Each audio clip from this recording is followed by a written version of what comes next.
The News Hour Special Edition.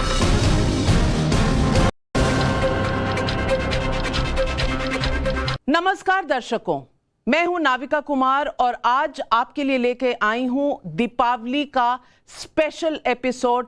आप सबको दीपावली की अनेक शुभकामनाएं, सुख और समृद्धि की प्रार्थना करते हैं हम आपके लिए, आपके परिजनों के लिए, आपके परिवारों के लिए, आपके आसपास के सब लोगों के लिए और इस दुनिया में बस रोशनी हो और कामना करते हैं कि समृद्धि सबकी हो। रामचरितमानस की एक चौपाई है, जिनके कपट दम्भ नहीं माया, तिनके हृदय बसहु रघुराया। राम वाल्मीकि संवाद में भगवान राम से प्रार्थना की जा रही है कि जिनमें कुटिलता, अभिमान और माया नहीं है, उनके हृदय में बसिए। क्या देश की राजनीति में किसी का चरित्र आज ऐसा है जिनके हृदय में राम बस सकें? मैं ये सवाल आज इसलिए उठा रही हूं क्योंकि जैसे जैसे अयोध्या में राम मंदिर निर्माण का सपना पूरा होता नजर आ रहा है, अयोध्या में राम वाली दीपावली का गौरव बढ़ता जा रहा है। राम पर आस्था का प्रमाण पत्र लगभग हर एक राजनीतिक दल देने लगा है। अयोध्या में राम मंदिर के लिए राजनीतिक लड़ाई बीजेपी ने लड़ी, इनसे कोई इनकार कर ही नहीं सकता। 2019 में जब सुप्रीम कोर्ट ने अयोध्या में राम मंदिर निर्माण की हरी झंडी दी तो क्रेडिट बेशक प्रधानमंत्री नरेंद्र मोदी की सरकार को गया, क्योंकि सरकार ने मुकदमे के निपटारे की हर अड़चन दूर की। लेकिन अब सबके राम हैं। राम नाम की लूट की होड़ मची है। कल तक राम से परहेज करने वाले भी राम राम आज कर रहे हैं। सबके अपने अपने राम, यही है आज। प्रधानमंत्री नरेंद्र मोदी देश के पहले ऐसे प्रधानमंत्री हैं जिन्होंने सेक्युलरिज्म के नाम पर करोड़ों करोड़ हिंदुओं की आस्था, संस्कार और धार्मिकता को कारपेट तले अपना दबाने की कोशिश की गई और उसे उन्होंने उजागर किया। और प्रधानमंत्री ने इस संदेश में राम का स्थान सबसे ऊपर लाकर रख दिया। राम मंदिर के भूमि पूजन के मौके को लेकर आज तक अयोध्या में राम की भव्यता से समझौता ना हो, इसकी उन्होंने कोशिश भी की है। लेकिन आज जब राम पर राजनीति की बात होती है तो मुझे यूपीए सरकार के उस हलफनामे की याद दिलानी पड़ेगी जब कहा गया था कि राम का अस्तित्व हो ही नहीं सकता, राम काल्पनिक पात्र है।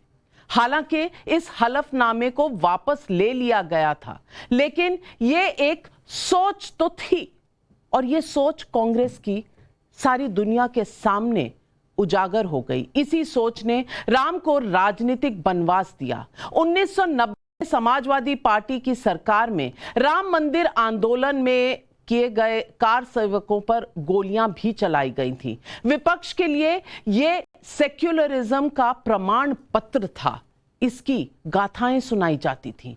बीएसपी की सरकार भी राम मंदिर आंदोलन के खिलाफ रही। बाबरी के नाम पर अयोध्या में हिंदुओं के हक को नकारने की कोशिश एक बार नहीं कई बार हुई। 2021 में दिल्ली के मुख्यमंत्री अरविंद केजरीवाल अयोध्या में सरयू आरती में शामिल हुए, लेकिन ये वही केजरीवाल हैं जिन्होंने 2014 में अपनी नानी की कहानी सुनाई थी। मार्च 2014 में अरविंद केजरीवाल ने एक रैली में कहा था, जब बाबरी मस्जिद का ध्वंस हुआ तब मैंने अपनी नानी से पूछा कि नानी, आप तो अब बहुत खुश होंगी, अब तो आपके भगवान राम का मंदिर बनेगा। नानी ने जवाब दिया, ना बेटा, मेरा राम किसी की मस्जिद तोड़कर ऐसे मंदिर नहीं बस सकता। सवाल है कि कैसे विपक्ष के अधिकतर दलों ने अब राम पर यू टर्न ले लिया है। क्या वोटों के लिए राम के नाम पर सौदेबाजी हो रही है? लेकिन अफसोस, उस राम के नाम पर, उस राम जन्मभूमि को लेकर जो आंदोलन हुआ, उसे लेकर क्या नहीं कहा गया। किसी ने कहा मंदिर क्यों बना रहे हो, अस्पताल बना दो। आज वही लोग कह रहे हैं कि सरकार बना दो, फ्री में अयोध्या दर्शन कराएंगे, राम नाम की धुनी जमाएंगे। हमारे साथ आज जुड़ रहे हैं राम पर विशेष ज्ञान रखने वाले सुधांशु त्रिवेदी जी सांसद हैं बीजेपी के, सुभांश राय नेता हैं कांग्रेस पार्टी के, हमारे साथ जुड़ रहे हैं। आशुतोष जी राजनीतिक विशेषज्ञ हैं, अवनीजेश अवस्थी राजनीतिक विशेषज्ञ हैं, भुवन जोशी नेता हैं समाजवादी पार्टी के, जो हमारे साथ आज स्टूडियो में जुड़ रहे हैं। मैं आपसे पूछना चाहती हूं सुधांशु त्रिवेदी जी, राम और दीपावली और राम और अयोध्या कई सालों से, कई दशकों से, कई सैकड़ों सालों से इस पृष्ठभूमि से गायब थे। दीपावली जरूर मनती थी, दिवाली में दिए जलाए जाते थे, पटाखे जलाए जाते थे, घर में पूजा की जाती थी, पर अयोध्या और श्री राम का जो वो कनेक्शन है वो शायद जनमानस से छूटा हुआ था। प्रधानमंत्री मोदी ने जो दीपावली का महोत्सव अयोध्या से आरंभ किया है, इसका क्या महत्व है और इसका श्रेय किसको जाना चाहिए? देखिए, सर्वप्रथम तो मैं कहूंगा ये दीपावली का जो पर्व है ये कार्तिक मास की अमावस्या की रात्रि को होता है, जब सूर्य तुला राशि पर होते हैं। यानी अगर आप एस्ट्रोनॉमिकली देखें तो ये फारदेस्ट पॉइंट पे होते हैं अर्थ और सन, तो ये डार्केस्ट नाइट होती है पूरे 365 वर्षों की। अब आप ये समझिए, पहली बार तो हमारे पूर्वजों को यह पता था कि यही वो बिंदु है जहां पर सबसे गहरी रात होती है, और उसी बिंदु से वह चुनौती दी जाती थी अंधकार को, जिसे वेदों में कहा गया तमसो मां ज्योतिर्गमय मृत्योर मां मृतम गमय असतो मां सदगमय। और वह चुनौती कहां से दी जाती है? अयोध्या से, जो भगवान राम की जन्मभूमि है। परंतु अफसोस की बात यह है कि स्वतंत्रता के बाद, जिसे महात्मा गांधी ने राम राज्य कहा था, जो भारत की चेतना के सबसे बड़े स्वरूप थे, वहां पे वो स्थिति नजर आती थी। वो एक गीत है ना, उजड़ा हुआ गुलशन था, रोता हुआ माली था, एक वो भी दिवाली थी, एक ये भी दिवाली है, महका हुआ गुलशन है, हंसता हुआ माली है, एक वो भी दिवाली थी, एक ये भी दिवाली है। और प्रधानमंत्री जी ने आने के बाद जो भारत की चेतना के उस स्वर को जिसे क्रश कर दिया गया था।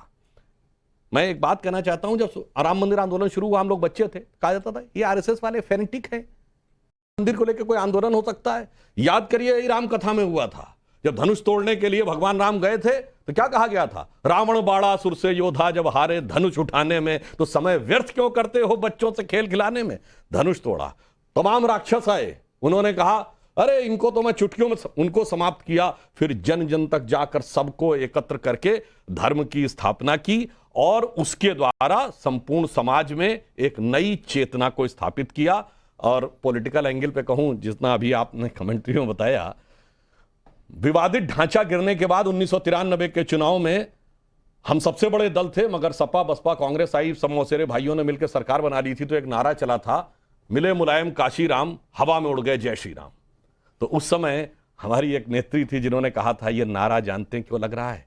कि समाज की चेतना और एकता में थोड़ी कमी रह गई है। जिस दिन आप वो एकता दिखा देंगे, उस दिन जो नारा लगाते हैं कि मिले मुलायम काशी राम, हवा उड़ गए जय श्री राम, उस दिन क्या मुलायम क्या काशी राम, सारे बोलेंगे जय श्री राम।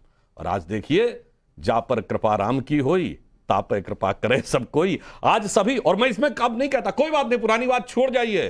अरे भाई, राम राज्य में तो कहा गया ना, बैर न कर काहू संग कोई, राम प्रताप विषमता खोई। अब विषमता छोड़िए, सब आ गए हैं, भगवान राम के इस कार्य में आगे बढ़िए।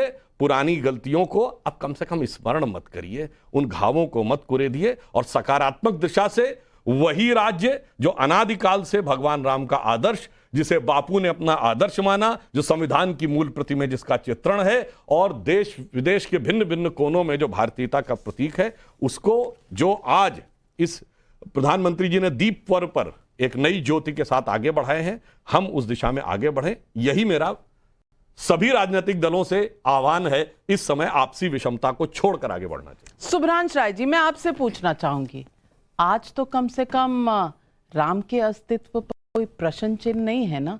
क्योंकि अब तो मंदिर मंदिर जाते हैं राहुल गांधी जी, हर चुनाव से पहले शिव मंदिर जाते हैं, दूध चढ़ाते हैं, राम मंदिर जाते हैं, तमाम जगह, बस सिर्फ वोटों के लिए।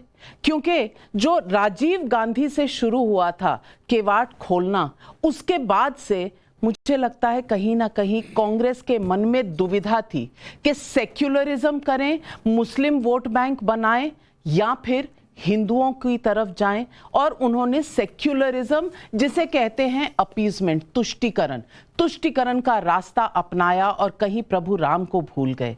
क्या आज प्रभु राम याद आते हैं?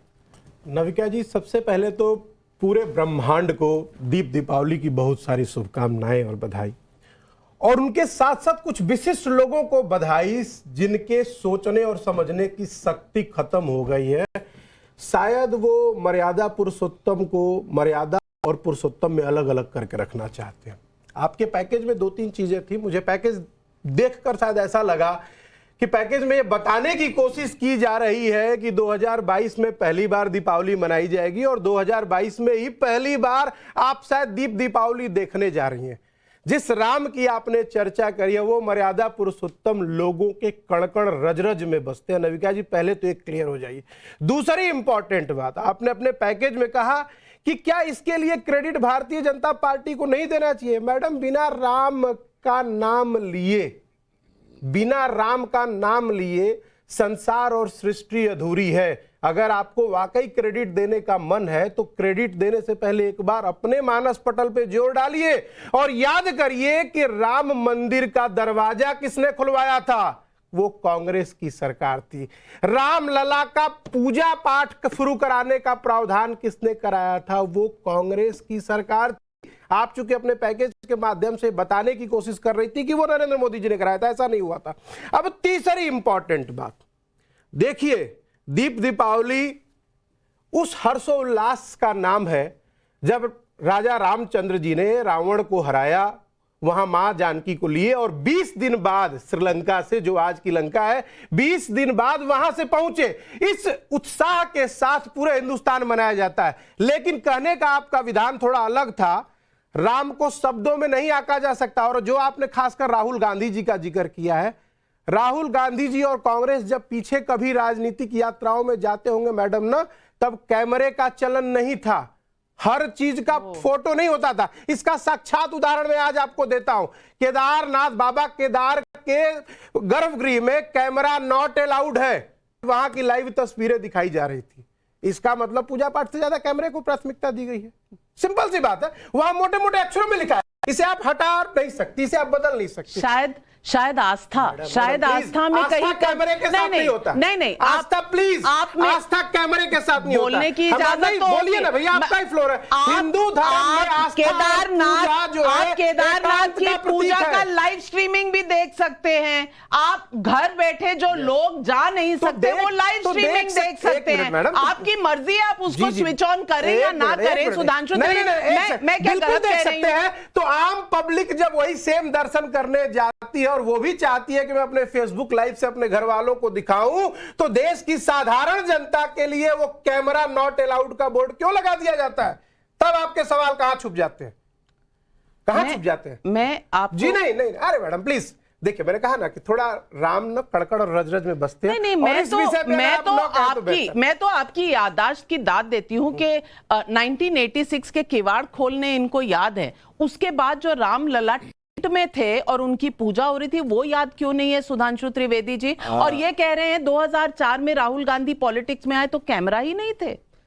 देखिए, मैं वैसे बताइए, आडवाणी जी की यात्रा का कैमरा 1990 से अवेलेबल है, उसके वीडियो फुटेज भी अवेलेबल है। महात्मा गांधी के वीडियो फुटेज अवेलेबल है, नेहरू जी के, सरदार पटेल के वीडियो फुटेज अवेलेबल है। खैर कोई बात नहीं, पहले मैं इनकी इस बात का उत्तर देता हूं। वास्तविकता यह थी कि मान्यवर, जब मूर्तियां प्रकट हुई दिसंबर 1949 में, उस समय यूनाइटेड प्रोविंस के मुख्यमंत्री के रूप में पूरी कोशिश की थी इन्होंने, गोविंद बल्लभ पंत ने। और complete works of Jawaharlal Nehru में वो पत्र पढ़ लीजिएगा कि आरएसएस पे तक तुम सख्ती नहीं कर रहे हो, जब मूर्तियां प्रकट हुई थी। और नेहरू म्यूजियम लाइब्रेरी में रखा हुआ है, 1983 में छपा हुआ है उस पत्र में। वो रोकने का प्रयास किया। उसके बाद आपको पता है 12 साल तक मुस्लिम पक्षकारी नहीं थे। वो दिसंबर 61 में बने, जब 12 साल की मियाद पूरी होने में 11 दिन शेष रह गए थे। उसके बाद इतना ही नहीं, राम गो सेवक संतों पे गोलियां चली, छोड़िए 1976 में, ये तो के मोहम्मद ने लिखा है, आर्कियोलॉजिकल सर्वे के एक्सकवेशन में 8 खंबे निकल आए, तुरंत वामपंथी इतिहासकारों के दबाव में इंदिरा जी की सरकार ने रुकवा दिया। और उसके बाद शुद्ध राजनीति जानते हैं किसे कहते हैं? नवंबर 1989 अयोध्या से राम का नाम लेकर राजीव गांधी जी ने चुनाव अभियान की शुरुआत की, राम राज्य लाएंगे, और नवंबर 1990 ठीक एक साल बाद कार सेवकों की हत्या करने वाली मुलायम सिंह की सरकार को समर्थन दे दिया। इसे कहते हैं राजनीति। परंतु सब हम पुरानी बात छोड़ने को तैयार हैं। सुब्रान जी ने अच्छी बात कही, कोई बात नहीं, आज राम के साथ आ जाइए। हमें तो कहा गया है ना, तुलसी अपने राम को रीज भजे चाहे खीज, खेत पड़े पर जामी है उल्टा सुल्टा बीज। तो अगर आज राजनीतिक विवशताओं के लिए भी हमारे विरोधी साथ में आना चाहें तो हम उसे भी स्वीकार करने को तैयार हैं। तो मैं भुवन जोशी जी से पूछना चाहती हूँ। भुवन जोशी जी, अब पसंद आए या ना आए सुभ्रांश राय जी को, बात तो ये सही है कि इस बार पहली बार, ऐसा नहीं है, मैंने पहले भी ये कहा कि दीपावली हर साल में मनाई जाती है, हजारों सालों से मनाई जाती है, लेकिन अयोध्या के साथ जो कनेक्शन था वो टूटा हुआ था। और अयोध्या की पूरी गाथा है राम जी की, हमें सबको इसी तरह ये गाथा मालूम है। मैं आपसे पूछना चाहती हूं, इसको कोई नकार सकता है? और इसको कोई नकार सकता है कि आज राम सबके प्यारे हैं, कृष्ण जी सपने में आने लगते हैं, वो ही लोग जिन्होंने कभी कार सेवकों पर गोलियां बरसाई थी और ये भी कहा था जरूरत पड़ेगी तो और भी मार डालेंगे। तो जोशी जी, ये अध्याय, इसके लिए क्या किसी को माफी नहीं मांगनी चाहिए? देखिए नाविका जी, मैं कहना चाहता हूँ, हम समाजवादियों के लिए जो राम है वो एक विचार है, और जो राम का जो विचार है वो राम राज्य की कल्पना के साथ है। और समाजवादी लोग लगातार इस बात को लड़ने का काम करते हैं, इस बात को जीने का काम करते हैं। हम राम के जो विचार है, राम राज्य, उसको जीना अगर कोई जाता है, मैं नेताजी से शुरू करूंगा। नेताजी का जो कर्तव्य था वो संविधान को बचाने का और लोकतंत्र को बचाने का था, धार्मिक उन्माद को बचाने का था, जो नेताजी ने करा। यही राम राज्य की कल्पना है। अपने संवैधानिक पथ पर रहकर, अपने धर्म को ना देखकर उन्होंने उस प्रदेश के धर्म और सद्भाव को देखा। यही उनका कर्तव्य था, यही कर्तव्य उन्होंने निभाया। और मैं आना चाहता हूं आज आपके विषय पे। मैं कहना चाहता हूं, जो राम राज्य है उसकी जो कल्पनाएं थी, उससे आज का मौजूदा दौर हम देखते हैं, चाहे देश का दौर हम देखते हैं, चाहे हम उसके प्रदेश का दौर देखते हैं, तो पाते हैं कि आज का देश का दौर और आज का प्रदेश का दौर राम राज्य की कल्पना से बिल्कुल परे है। मैं कहना चाहता हूं उसमें आपके चैनल के माध्यम से, हर व्यक्ति के पास राजनीतिक निर्णय में प्रक्रिया में सहभागिता और अभिव्यक्ति का अधिकार है। ये प्रश्न मेरा सुधांशु जी से है। प्रेम और सद्भाव इस राज्य की नींव हो, क्या आज उत्तर प्रदेश में प्रेम और सद्भाव का आज माहौल है? मैं पूछना चाहता हूं, गांधी मैंने राम राज्य को रोहिल वेमुला जैसे युवा ने आत्महत्या कर ली, ये कौन सा राम राज्य की बात आप करती हैं? विरोध और असहमति, देशद्रोह, ये कौन सा राम राज्य है? मैं पूछना चाहता हूं, लेखकों इतिहासकारों की सोच पर पहराव, ये कौन सा राम राज्य है? और सरकार के अपने हथियार, जो राम राज्य में जो हथियार होते थे अलग प्रकार होते, आज सरकार के पास जो हथियार है, ईडी, सीबीआई और लगातार आप देखेंगे इनकम टैक्स, इनका प्रयोग दुश्मनों की तरह अपने विपक्षियों पर करते। ये कौन सा राम राज्य है? जनमत को ना चुराने वाले लोग, ये कौन सा राम राज्य की कल्पना करते हैं? चाहे आप उदाहरण देखिए, गोवा का देखिए, मध्य प्रदेश का देखिए, महाराष्ट्र का देखिए, ये किस प्रकार के राम राज्य की बात। हाँ, निश्चित तौर पर मैं इतना जरूर कहना चाहता हूं, ये जो हमारे विपक्षी लोग हैं, निश्चित तौर पे इनका जो राम राज्य है उसकी कल्पना आती है नफरत से। और राम राज्य इनके लिए एक वोट बैंक की एक ऐसी फसल है जो तैयार करी है, उसकी उन्होंने इसमें कीमत चुकाई है उन नौजवानों ने, उन युवाओं ने, जिनके सपने अधूरे के अधूरे इस राम राज्य की कल्पना में, और केवल वोटों की खेती करने का काम इन लोगों ने करा है। निश्चित तौर पे इस लड़ाई को हमारे नेता माननीय मुलायम सिंह जी ने लड़ा है और माननीय अखिलेश यादव जी के नेतृत्व में समाजवादी पार्टी इसमें लड़ेगी। ये तो अचरज की बात है कि अब आप पर ये सवाल उठाया जा रहा है। जोशी जी जब समाजवाद से राम का संबंध बनाने की बात बताते बताते अपनी बात भूल गए। मान्यवर, रामायण मेला शुरू करवाया था डॉक्टर राम मनोहर लोहिया ने, आप लोहिया जी का नाम ही नहीं लिया, मुलायम सिंह जी पर ही अटक गए। कोई बात नहीं, मगर याद दिलाता हूं कि उस रामायण मेला को रुकवाया अखिलेश यादव जी ने। ये तो समाज में समरसता के लिए था, नहीं, ये तो सबके सौहार्द के लिए था, इसमें कोई बात नहीं थी। और इसीलिए मुझे याद है, अगर आपको नहीं याद हो, जिस दौर की आप बात कर रहे हैं कि मुलायम सिंह जी ने संविधान की रक्षा के लिए किया, मेरे ख्याल से आशुतोष जी पुराने वरिष्ठ पत्रकार इन्हें याद हो, लखनऊ में अक्टूबर रविंद्रालय में अल्पसंख्यक मोर्चा के अपने सम्मेलन में, शायद 12 अक्टूबर की तिथि थी, मुझे इतना नहीं याद है, जाके चेक किया जाता है रिपोर्टिंग में, मुलायम सिंह जी ने कहा कि अगर वो लोग गैर कानूनी हथियार रखते हैं तो कौन सा गलत है, उनके अंदर भय है इसलिए रखते हैं। ये संविधान की रक्षा कर रहे थे। आतंकवादियों से मुकदमे वापस ले रहे थे, यह संविधान की रक्षा थी। और जो यह कहा जाता समाजवादी पार्टी के द्वारा कि उन्होंने तथाकथित ढांचे की रक्षा के लिए गोली चलवाई, सरासर झूठ है। क्योंकि 30 अक्टूबर को कार सेवा थी, गोलियां 2 नवंबर को चली हैं। उस दिन कोई कार सेवा नहीं थी, सिर्फ भजन करते हुए कार सेवकों पर सीधे गोली चलाई गई थी। यह झूठ था। और इसीलिए स्थिति यह होती है कि भारत की जनता उस चौपाई को याद रखती है, जाके प्रियन राम वैदेही तजिए ताहि कोटि बैरी सम यद्यपि परम सनेही। इसलिए मान्यवर रामपुर भी चला गया और आपके जो आजिमो आजम थे उनका रामपुर गया, और आपके युवराज का जो गढ़ था आजमगढ़ वो भी चला गया, क्योंकि कहा गया है तजिए ताहि कोटि बैरी सम यद्यपि परम सनेही। जोशी नाविका जी, मैं तो आज क्योंकि राम पे ही आपने पूरी चर्चा चलाई है, एक मुझे गांधी जी की एक जो उनका प्रिय भजन था उसकी 2 लाइनें कह के मैं अपनी बात को ख़त्म करना चाहूँगा। रघुपति राघव राजा राम, सबको सुमति दे भगवान। मैं तो कहना चाहता हूँ आपके चैनल के माध्यम से कि भारतीय जनता पार्टी को भी सुमति आए और जो नफरत की राजनीति करके, हेट पॉलिटिक्स करके पूरे देश और प्रदेश का सौहार्द जो खत्म कर दिया है, जो राम राज्य की कल्पना में कभी प्रासंगिक हो ही नहीं सकता, उस कल्पना को लेने की सद्बुद्धि में समुति इस आपके चैनल के माध्यम से भारतीय जनता पार्टी की शायद जोशी जी ने अब इस पे मान्यवर आपने बहुत अच्छी बात कही, सुब्रहन जी को भी पता होगा। सुमति कुमति सबके उर रही, नाथ पुराण निगम यह कहीं, तो इसका जहां सुमति तहां संपत्ति नाना और जहां कुमति तहां विपत्ति निधाना। अब ये बताइए आपके परिवार में कितनी सुमति है? अवनीजेश अवस्थी जी, यहां पर जो कुछ हो रहा है मुझे लगता है इनको दीपावली दिन राम का सुमिरन नहीं हो रहा, इनको हो रहा है ईडी सीबीआई का सुमिरन। इनको दीपावली के दिन इनको राम जी नहीं दिख रहे, इनको कैमरा नजर आ रहा है और कैमरा से इनकी जो अंदर की जो आग है वो जल रही है कि भाई वो कैमरा पर, हमारे भारत जोड़ो यात्रा पर कोई कैमरा नहीं। ये किस तरह की बात आप कह रहे हैं? अवनीजेश से पूछा मैंने, सुन तो लीजिए ना, इसके बाद जवाब दीजिएगा। भाई यहाँ 1 मिनट बोले भी नहीं है, बोलने का मौका तो दीजिए। नाविका जी, सच बात यह है कि श्रीमती इंदिरा गांधी जब वैष्णो देवी जाती थी तब तो मोबाइल भी नहीं था, कैमरे भी नहीं थे इतने सब, वो भी गुफा के अंदर उनका कैमरे की फोटो आती थी। यहाँ पर बहुत सारी फोटो हैं। बात सवाल ये फोटो और उसका नहीं है, बात सवाल ये कि हमारा राष्ट्र का प्रधानमंत्री जिस तरीके से भारत की जन जन में व्याप्त भगवान श्री राम के प्रति, शिव के प्रति, केदारनाथ, बद्रीनाथ, महाकाल, काशी विश्वनाथ के प्रति जो सम्मान प्रदर्शित होता है वो सिर्फ प्रधानमंत्री का नहीं है, वो भारत की जनता के उस चेतना का प्रतिनिधित्व है, प्रतिबिंब है जो दिखाई देता है और भारत की जनता देखना चाहती है। आप बता दीजिए, जो आप बद्रीनाथ केदारनाथ पर प्रोग्राम करती हैं उसकी टीआरपी कितनी होती है? सबसे ज्यादा होती है कि नहीं होती? जिस दिन महाकाल का कॉरिडोर हुआ सबसे ज्यादा लोगों ने देखा कि नहीं देखा? एक बात। दूसरी बात, एक बात और ध्यान रखनी चाहिए कि भगवान श्री राम ना, आप लोगों को मालूम नहीं है, सिर्फ हिंदी के नहीं है, ये कंब रामायण तमिलनाडु में भी लिखी गई, तमिल भाषा में लिखी गई, कृतिवास में। भारत की कोई ऐसी भाषा और बोली नहीं है जिसमें राम कथा ना हो, और न सिर्फ भारत की, समूचे दक्षिण पूर्व एशिया की। इसलिए मैं कहता हूं कि नाविका जी 10 सेकंड और लूंगा कि एक तो बना राष्ट्रमंडल, जो ब्रिटेन के, ब्रिटिश के जो गुलाम देश थे उनका राष्ट्रमंडल बनाया गया, क्यों हम उसके सदस्य बने। दूसरा एक राम मंडल है।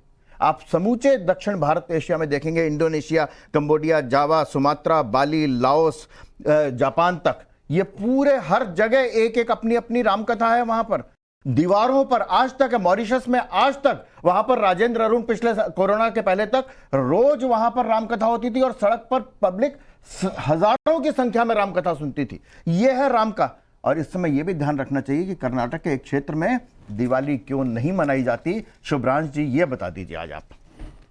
बताना चाहिए, बिल्कुल बताना चाहिए। अरे मैडम, धर्म की बात है तो क्यों नहीं बताना चाहिए? क्यों नहीं मनाई जाती? धर्म की बात है तो क्यों नहीं बताएंगे? राम को वहां पूजा नहीं जाता तो ये धर्म की बात है या धर्म की बात है? उन्होंने टीआरपी कही, टीआरपी थोड़ा सा मगर एक फैक्ट बता दूं, अभी जब कोविड काल में रामायण सीरियल का पुनः प्रसारण हुआ था तो ये आया था 7.25 करोड़ लोगों ने उसको देखा। ये वर्ल्ड रिकॉर्ड है कि कोई भी serial at a time 7.25 crore नहीं देखा। जबकि मैं एक व्यवहारिक बात बताऊं, चूंकि कोविड काल था तो जो एक असेसमेंट होगा ना संख्या का, कि नॉर्मली एक टाइम में टीवी को 2-3 लोग देख रहे होंगे, उस समय पूरा परिवार बैठ के देख रहा था क्योंकि सभी घर में थे। 5-6-7 तो एक्चुअली 7.25 ना हो गए 15-16 करोड़। बिल्कुल आपने सत्य कहा, लेकिन इससे एक बड़ा सत्य शायद आपको भी जानना होगा कि रामायण सीरियल का टीवी पे तब चलन शुरू हुआ जब लगा देश के पूर्व प्रधानमंत्री और कांग्रेस के नेता राजीव गांधी को कि हमारे जनमानस में हम कई संस्कार छोड़ रहे हैं, इसलिए रामायण घर घर में जाना चाहिए।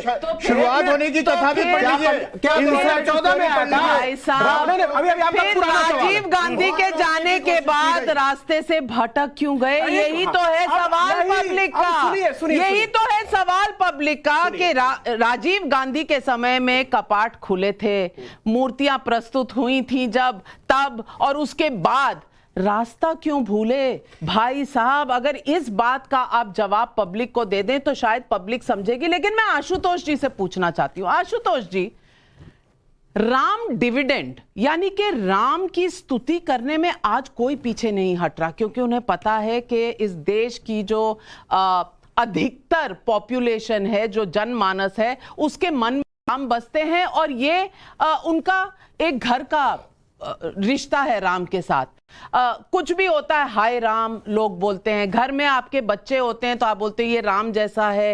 ये घर घर की भाषा है, ये घर घर के भाव है। मैं आपसे पूछना चाहती हूं आशुतोष जी, ये भाव तब कहां गए थे जब अयोध्या में राम मंदिर नहीं था? तब तो लोग कहते थे अरे ये किसी से जमीन क्यों लिए, यहां अस्पताल बना दीजिए। आज वही लोग जाकर प्रॉमिस करते हैं, जाकर जहां जिस राज्य में चुनाव लड़ते हैं कि हम सबको फ्री टूरिज्म, रिलीजियस टूरिज्म कराएंगे और अयोध्या लेकर जाएंगे। मैं पूछना चाहती हूं, आज इनको अस्तित्व समझ आया है राम का, पहले भूल गए थे? देखिए नाविका जी, इसमें दो चीजें समझनी पड़ेंगी। एक तो ये धर्म और राजनीति दो अलग अलग चीज़ है। मैं तो अयोध्या के पास का रहने वाला हूं, इसलिए मुझे मालूम है कि राम क्या है, अयोध्या में कितने आराध्य हैं, पूरे देश में कितना राम के बारे में बात किया जाता है और वो सब अंतर्मन में है। लेकिन राम के नाम पे जो राजनीति इस देश के अंदर की गई, उस देश को उसका बहुत गहरे आघात लगे हैं। और इसकी शुरुआत किसने की? इसकी शुरुआत की है आरएसएस ने। 1986 में जब अशोक सिंघल ये प्रस्ताव लेकर गए बाला साहब देवरस के पास कि राम मंदिर का जो सवाल है ये पूरी तरीके से सुलझ जाएगा और हम समझौते के लिए तैयार हैं, तब बाला साहब देवरस ने अशोक सिंघल को डांट लगाई और डांट लगाते हुए कहा कि तुम पागल हो। तीसरा एक मिनट सुन लीजिए मेरी बात, मेरी बात सुनिए। देखिए आप डीजे से मैं बीच में बोला नहीं, मैं सिर्फ बीच में बोला नहीं, मैं बोला नहीं, मुझे बोलने दीजिए, मुझे बीच में बोला नहीं, मुझे बोलने दीजिए। और आरएसएस के नाम पे उसके बाद मैं जवाब देने का मौका दूंगा। आरएसएस के नाम पे क्यों उनको चिकोटी काट ली थी, मुझे कभी समझ में नहीं आई ये बात। मुझे बोलने दीजिए ना, आप तो वैसे भी चाहते कोई ना बोले इस देश के अंदर। उसके बाद बाला साहब देवरस ने डांट लगाई, बोला इस मुद्दे के आधार पर हम इस देश के अंदर सरकार बनाएंगे। आज तक आरएसएस ने कभी भी इस बात का खंडन नहीं किया। ये किताब में लिखित है जो अयोध्या में मौजूद है, बहुत ही वरिष्ठ पत्रकार। दूसरी बात, मुझे इस बात की उम्मीद नहीं थी कि सुधांशु जैसे पढ़े लिखे लोग भी सुप्रीम कोर्ट की बात नहीं मानते। उन्होंने कहा भगवान राम वहां प्रकट हुए, सुप्रीम कोर्ट ने अपने जजमेंट में लिखा ला की मूर्ति रखी गई। मैं नहीं कह रहा हूं ये। उन्होंने कहा कि बाबरी का जो विध्वंस है यह एक आपराधिक कृत्य है, ये मैंने नहीं कहा, सुप्रीम कोर्ट ने कहा। तो कम से कम एक राष्ट्रीय पार्टी के ओजस्वी प्रवक्ता होने के नाते सुप्रीम कोर्ट का सम्मान करते हुए सुप्रीम कोर्ट की बातों को तोड़ को मरोड़ कर नहीं रखना चाहिए। तीसरी बात, अभी यहां इस मंच पर कहा गया बौद्ध रामायण, जैन रामायण, तो फिर जरा यह भी बता दीजिए ना कि बौद्ध रामायण, जिस जैन रामायण के बारे में आप बात करते हैं, उसमें भगवान राम और जो सीता का पूरा चरित्र है वो क्या है? और क्यों आप लोगों ने दिल्ली विश्वविद्यालय के अंदर इस रामायण जब 100 रामायण के इकट्ठा करके पढ़ाने की बात की, आपने नहीं मानी। तो बौद्ध रामायण, यहां सबके सामने राम के बारे में कहना, राजनीति करना अलग सवाल। लेकिन मुझे एक चीज जो बहुत तकलीफ देती है कि राम राज्य के नाम पर यह कैसा राम राज्य है कि हम राम रहीम को छोड़ते हैं, उस बलात्कारी के सामने भारतीय जनता पार्टी के तमाम प्रवक्ता नेता जाते हैं और उनसे आशीर्वाद मांगते हैं। किस बलात्कारी के सामने कोई नेता जाके आशीर्वाद? आप कौन सा अध्याय देश के सामने रखना चाहते हैं? ये काल्पनिक चीज की 86 में बोला। अरे भाई भूल गए। अरे भाई सुनिए, अरे आप पत्रकार बात सुनिए मानव। अरे भाई मैंने डिस्टर्ब नहीं किया, मैंने डिस्टर्ब नहीं किया। कौन आरएसएस खंडन करेगा? कोई पत्रकार लिखेगा आरएसएस खंडन करेगा? पत्रकार कौन होता है लिखने वाला आरएसएस के बारे में खंडन? अब मैं बोल, अरे भाई सुनिए आपको, अरे एक मिनट। अरे भाई जुलाई 1984 में लखनऊ के बेगम हसन महल पार्क में राम मंदिर निर्माण के लिए रैली हुई। क्या बात बोलते भाई सर, चिल्लाने नहीं। मैं जुलाई 1984 में नहीं, देखिए आप डिस्टर्ब कर रहे हैं बीच में। मैं आप झूठ बोल रहे हैं। आप झूठ बोल रहे हैं। मैं एक मिनट पूरी बात होने दीजिए। जुलाई 1984 में लखनऊ के बेगम हसन महल पार्क में राम मंदिर निर्माण संकल्प के रैली हुई और 86 में डांट पड़ गई। क्या वाहियात बात है। किताब उपलब्ध है, फिर डिस्टर्ब कर रहे हैं। अभी गूगल पत्रकार कोई कुछ लिख दे यार। अब आपके कहने थोड़ी बदल जाएगा, आपके कहने थोड़ी बदल जाएगी सच्चाई। अरे मैं तो कहता हूं आरएसएस से कहिए उसे खंडन करे उस बात का। और आप अच्छी तरीके से मैं भारतीय जनता पार्टी आशुतोष जी, आप जब बोल रहे थे तो आपको इंटरफियरेंस पसंद नहीं थी। नहीं, झूठ बोल रहे हैं। तो आप जवाब दीजिएगा पर अपने समय पर। पहले आपने जो सुनिए, आपने सवाल रखे, आपने सवाल रखे हैं वो जवाब दे रहे हैं। जवाब सुन लीजिए फिर सवाल। रैली में गया था, क्या बोलते हैं आप? झूठ की हद होती है। मैं रैली में गया था और दूसरा सुनिए, झूठ बोल रहे हैं भाई तरीका। 1983 में भारत माता एक आपका रथ निकाले गए। सुनिए एक मिनट सुनिए। 1982 में 83 में जब मीनाक्षीपुरम की घटना हुई है जिसमें भारी संख्या में बहुत से दलित मुस्लिम बन गए थे, संघ ने यह विषय उठाया।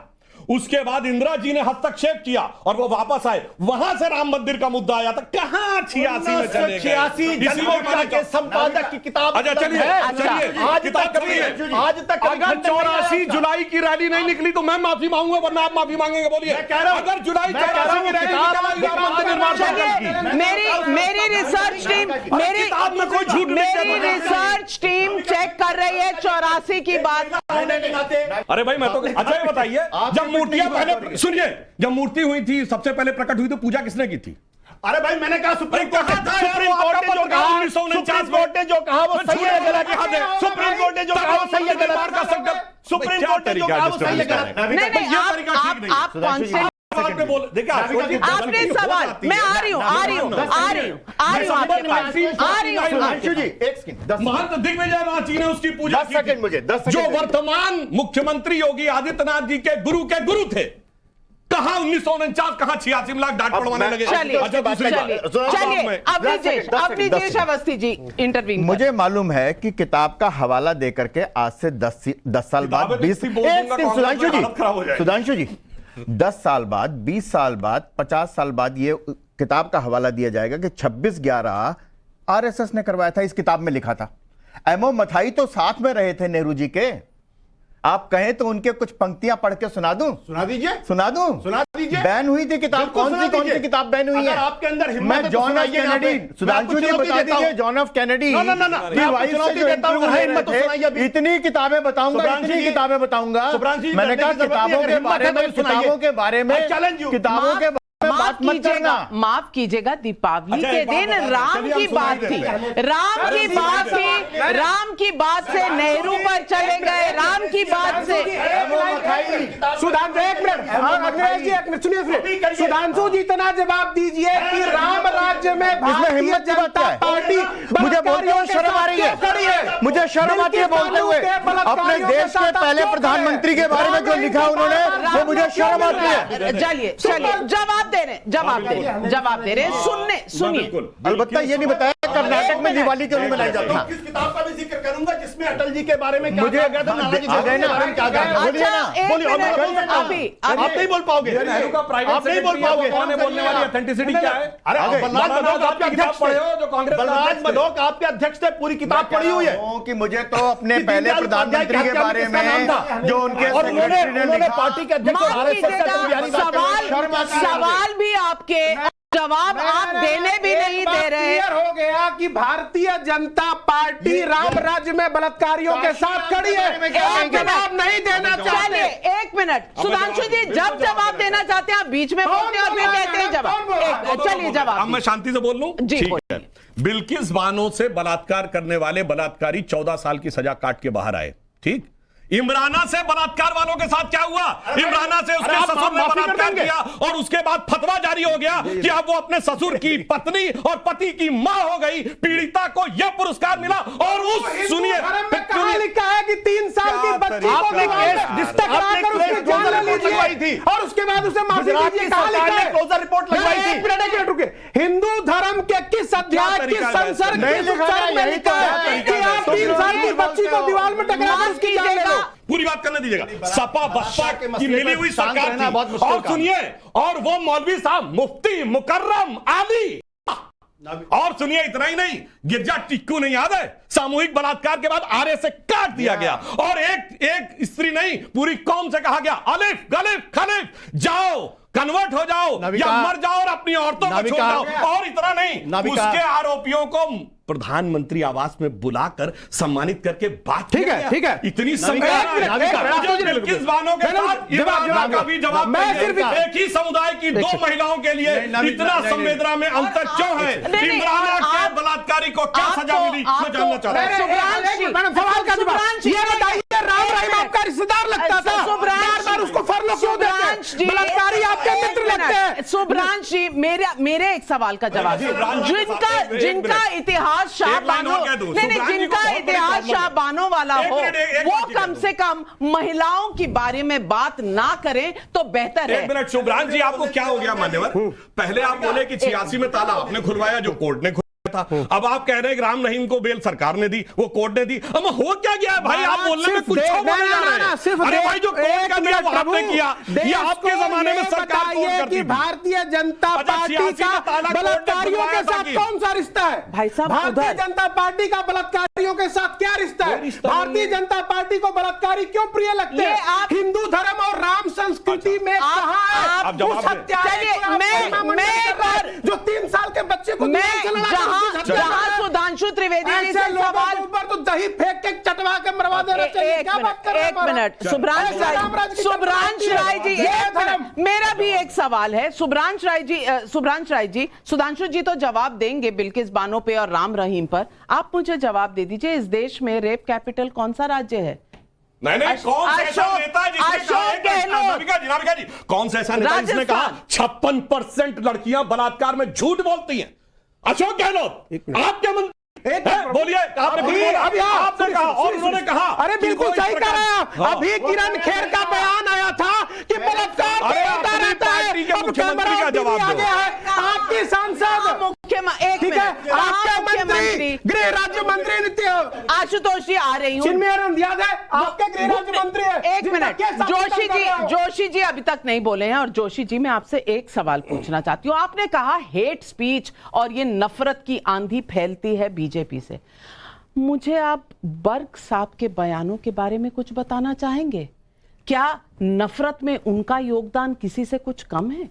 निश्चित तौर पे कहना चाहता हूं मैं नाविका जी, बहुत गंभीरता से कहना चाहता हूं, पार्टी के प्रवक्ता की हैसियत से कहना चाहता हूं। निश्चित तौर पे हमारे नेता माननीय अखिलेश यादव जी, जो लगातार आप ये देख पा रही हूँ, पूरा देश और प्रदेश जानता है, आज नेताजी ने जो सद्भाव कमाया, आज और अखिलेश यादव जी ने जो सद्भाव कमाया, अपने विपक्षियों का सम्मान कमाया, ये हमारे का है। और हमारी पार्टी में केवल माननीय अखिलेश यादव जी नेता है और सब कार्यकर्ताओं की बात का खंडन हम नहीं कर सकते। हमारी अथॉरिटी नहीं है, हमारा केवल इतना कर्तव्य है। मेंबर ऑफ पार्लियामेंट है, लेकिन उनकी अथॉरिटी कार्यकर्ता की रहेगी और उनके ऊपर आप इग्नोर कर देंगे। बाकी भारतीय जनता पार्टी की गलती। ये आपके गले उतर रहा है। मुझे कंप्लीट करने दीजिए नाविका जी, जब आपने प्रश्न किया मैंने सबसे कम समय दिया गया। प्लीज, ये गलत है, बिल्कुल मैं बोलने नहीं दूंगा। जी, मैं निश्चित तौर पर कहना, आप बड़ी पार्टी यूपी में इतनी छोटी हो गई, एक पार्टी एक सीट पार्टी लेके 126 कम दे रही है। 10 साल पहले आपको जानता अवस्थी जी, में हो मुगालते में, इंतजार करिए 24 का। ऐसा है त्रिवांशु भाई, आप मेरे बड़े भाई हैं, लेकिन निश्चित तौर पे मैं आपको आपका इतिहास बताना चाहता हूं। जब आपने मेरे भाई से प्रश्न किया,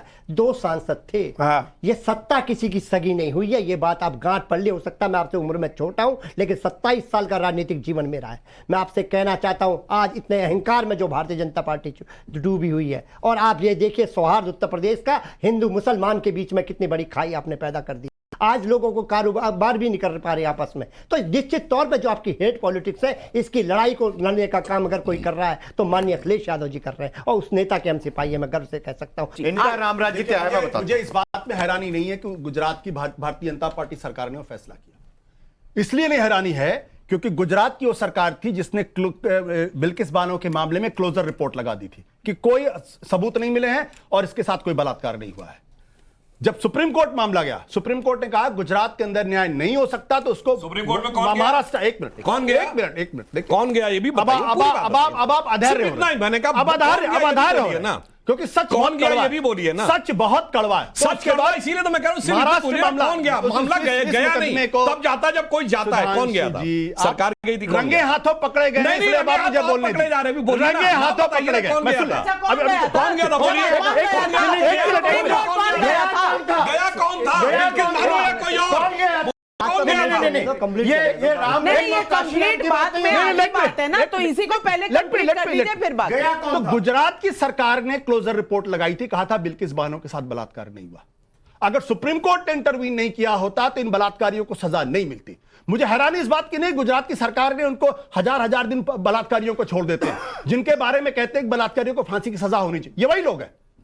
आज अमित शाह जो देश के दूसरे सबसे ताकतवर मंत्री हैं, उनका मंत्रालय अगर बलात्कारियों को छोड़ने के लिए सजा रिहाई के लिए बात करता है तो मुझे हैरानी होती है कि देश किन नेताओं के हाथ में है और देश कहां जा रहा। यह भारतीय जनता पार्टी, मुझे गुजरात सरकार से कोई उम्मीद नहीं थी, लेकिन क्या अमित शाह जी भी वही काम करेंगे, उसी तरीके से न्याय करेंगे? आज आपको दीपावली के दिन राम के अस्तित्व पे एक ही सवाल है, बिल्किस बानो का। इसका जवाब अगर आप देना चाहें। ये बात मैं इसलिए कह रहा हूं क्योंकि रामायण में 30 सेकंड इमराना पर भी तो बोल दीजिए। ये बात कह रहा हूं क्योंकि जब दीपावली इस देश के अंदर मनाई जाएगी, तब तक रावण ने राम का अपहरण किया था, उनके चरित्र पर लांछन लगाने का काम हुआ था, और राम के पास जब याद बात गई थी तो राम ने परित्याग कर दिया था। तो ये महिलाओं का सवाल है। शफीकुर रहमान साहब कहते हैं कि अगर हिजाब नहीं पहना जाएगा तो आवारगी बढ़ेगी।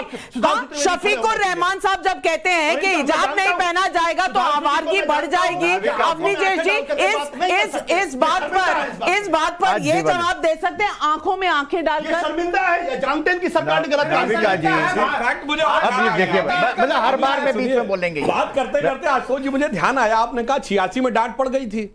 अभी आप कहते हैं बिल्किस बानो का कांड नहीं हुआ। अभी आप कहते हैं, एक मिनट पूरी बात कर लूं, एक मिनट। ये अयोध्या वाला जजमेंट कब आया था? 86 महीना याद? अब आप बिल्किस बानो से उसका पहले इमरान जवाब नहीं है, मौलाना बोलने की औकात नहीं, मुझे पता है। पहले मैं वो फैक्ट जो बता रहा हूं, 86 में फरवरी में आया था, ये जुलाई में 86 में लिख दिया। क्या? अरे फरवरी में ताला खुलने के बाद जबरदस्त यात्राएं निकली थी राम मंदिर निर्माण को संकल्प को लेके। अरे इतना फैक्चुअली गलत हो गए भाई, परिचित नहीं। बिल्किस बानो पे जवाब, बिल्किस बानो आपके अंदर का जो निश्चय है, 84 की रैली, फरवरी 86 में जजमेंट, उसके बाद जी आप भारतीय जनता पार्टी के दूसरे प्रवक्ताओं के साथ बोलते तो मुझे आकर बहस कर रहे हैं, गलत बात। आप भारतीय जनता पार्टी के दूसरे दर्जे के प्रवक्ता। अरे वो जवाब दे चुके हैं, आपके गले नहीं उतर रहा तो नहीं उतर और इमरान मौलाना जवाब तो दो भाई। अरे भाई मैं पूछ रहा हूं अमित शाह ने क्यों परमिशन दी? कितनी सजा? मैं सवाल पूछता हूं, अमित शाह ने क्यों परमिशन दी? मौलाना पे बोलने की औकात नहीं है ना। बेटे अगर गलत काम कर रहे हैं, बाप भी गलत काम करेगा। माफ कीजिए, मैं एक मिनट। अरे समय झंडू क्यों बोल रहे हैं? समय खत्म हो रहा है, समय खत्म हो रहा है प्रोग्राम का। एक मिनट आशुतोष जी, कि भारत को आजादी 1950 में मिली है, लिखे तो क्या कहलाएगा? देश के चौथे स्तंभ को अंडू झंडू माफ कीजिएगा अगर कोई पत्रकार लिखेगा कि सन 50 में देश आजाद, अरे सुनिए, रघुपति राघव राजा राम पतित पावन सीता। एक मिनट, अरे भाई ये तरीका ठीक नहीं यार। दीपावली का मैं हमेशा फैक्ट गिना रहा हूं। हाँ, और यहाँ केवल चीख चिल्लाहट हो रही है। एक मिनट, आपने अयोध्या के जजमेंट के उल्लेख किया था फरवरी 86, फिर कैसे जुलाई 86 में डांट पड़ जाएगी? अरे महाराज, एक मिनट, माफ कीजिए, मुद्दा ये नहीं है। एक मिनट, माना ठीक है आपकी सत्ता। एक मिनट, मैं सिर्फ आज राम पर वापस लौटे, मैं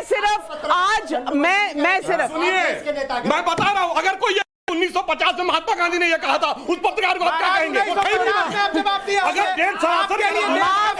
माफ कीजिएगा, आपके लिए देश का पत्रकार लंडू झंडू अरे तो भाई, ब्रांड कौन है? अरे भाई सर, आप भाई बताइए, आपका साहब, ब्रांड कौन है? भाई जो आपके हिसाब से साहब, बात करे, शुभ्रांश आपके हिसाब से राय जी, दिखाए, आपके हिसाब से सुनाए। देश के चौथा माफ स्तंभ है कीजिएगा, लोकतंत्र का वो। माफ कीजिएगा, कोई भी पत्रकारों को, कोई भी इस मैडम, देश कोई नहीं, भारतीय जनता पार्टी करी, सीधा सीधा बोलिए कि भारतीय जनता पार्टी के लिए देश के पत्रकार लंडू झंडू हो गए। आपके लिए ब्रांड कौन है? आपके लिए ब्रांड कौन है? ये गलत बात है। सारे पत्रकार दर्शकों, अरे भाई सारे पत्रकार क्या, कोई अगर ये लिखेगा कि 1950 में गांधी जी ने बोला, तो उसे क्या कहा जाएगा? माफ कीजिएगा, आज मैं सिर्फ इतना कहती अरे हूँ, भाई कोई गलत लिखेगा तो 100% गलत है। मुझे आज राम के अस्तित्व पे, माफ कीजिए, राम के अस्तित्व पर आज बात अगर राम तक रहती तो शायद देश के लोगों को पता चला कि हाँ, चाहे वो साधारण जीवन हो, चाहे राजनीतिक जीवन हो, राम का अस्तित्व और राम के बताए रास्ते पर कम से कम दीपावली के दिन इस देश का जनमानस और राजनीतिक दल चलेंगे। आप सब पैनलिस्ट यहां पर हमारे स्टूडियो में आए, आप सबका बहुत बहुत धन्यवाद और हम सब की तरफ से हमारे दर्शकों को शुभ दीपावली।